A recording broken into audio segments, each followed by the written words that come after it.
Dinampot ng mga tauhan ng CIDG ang isang lalaki matapos mapag-alaman na ito ay nagbebenta at mahulihan ng mga illegal na LPG cylinders sa bayan ng Rizal, Nueva Ecija.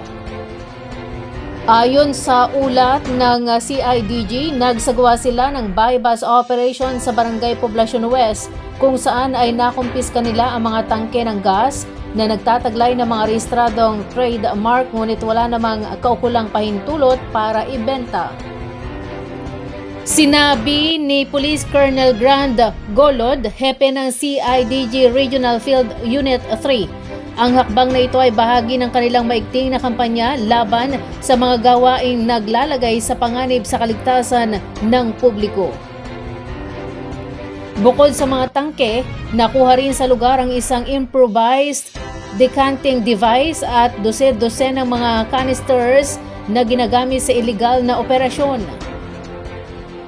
Binigyang diin ng mga otoridad na ang ganitong uri ng negosyo ay hindi lamang lumalabag sa trade laws kundi nagdudulot din ng banta sa patas na kompetisyon sa merkado.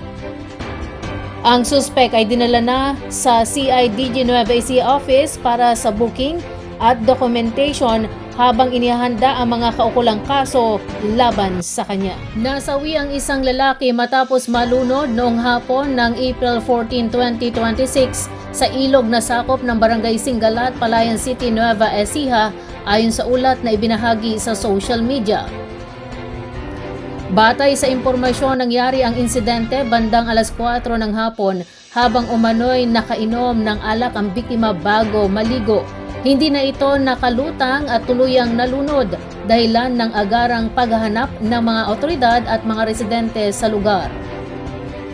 Kinabukasan, April 15, bandang alas 8 ng umaga, natagpuan at naiahon ang bangkay ng biktima na kinilalang si Richard Medina alias Rick Katong, 52 anyos, sa tulong ng mga tauhan ng DRRMO Palayan, mga opisyal ng Barangay Singalat, sa pangunguna ni Kapitan Edwin Combe Corpus at mga voluntaryong tumulong sa paghahanap.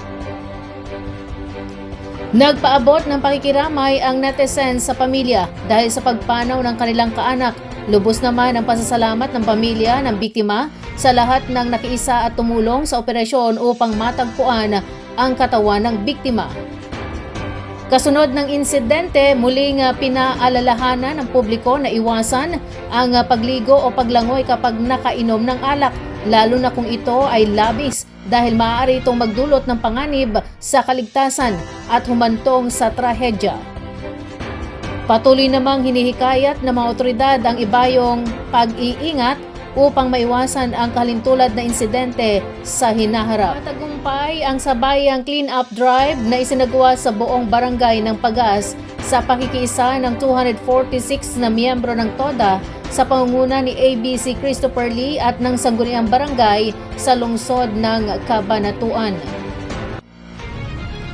Ipinahayag ng pamunuan ng barangay ang taus-pusong pasasalamat sa lahat ng nakiisa at naglaan ng oras upang makatulong sa paglilinis ng kanilang komunidad. Ayon sa kanila, bagamat isa itong regular na aktibidad, muling pinatunayan ng mga residente ang kanilang pagkakaisa at malasakit sa kapaligiran. Layunin ng naturang gawain na mapanatili ang kalinisan, kaayusan at kalusugan ng bawat mamamayan. Bukod dito, nagsisilbi rin itong paalala sa kahalagahan ng disiplina at responsibilidad ng bawat isa sa pangangalaga ng kalikasan. Dahil sa aktibong partisipasyon ng komunidad, inaasahang magpapatuloy ang mga ganitong inisyatibo upang maisulong ang mas malinis, maayos at maunlad na barangay. Samantala, nagpaalala ang pamunuan ng barangay sa mga residente na may mga alalahanin o katanungan kaugnay ng serbisyo ng internet at telekomunikasyon na maaari silang magtungo sa barangay hall upang agad itong matugunan. Ito ay kaugnay sa kasalukuyang clearing operation sa barangay na naglalayong ayusin ang mga linya ng komunikasyon at iba pang kaugnay na infrastruktura. Dahil dito, nakararanas ng pansamantalang aberya sa serbisyo ang ilang residente. Humihingi naman ng pangunawa ang pamunuan ng barangay sa mga apektadong mamamayan habang isinasagwa ang operasyon. Tiniyak din nila na ginagawa ang lahat ng hakbang upang maibalik sa normal ang serbisyo sa lalong madaling panahon. Upang mas mapabilis ang pagtugon sa mga reklamo at katanungan, nagtalaga rin ng booth ang Globe Care Aban sa Barangay Hall, katuwang ang pamunuan ng barangay.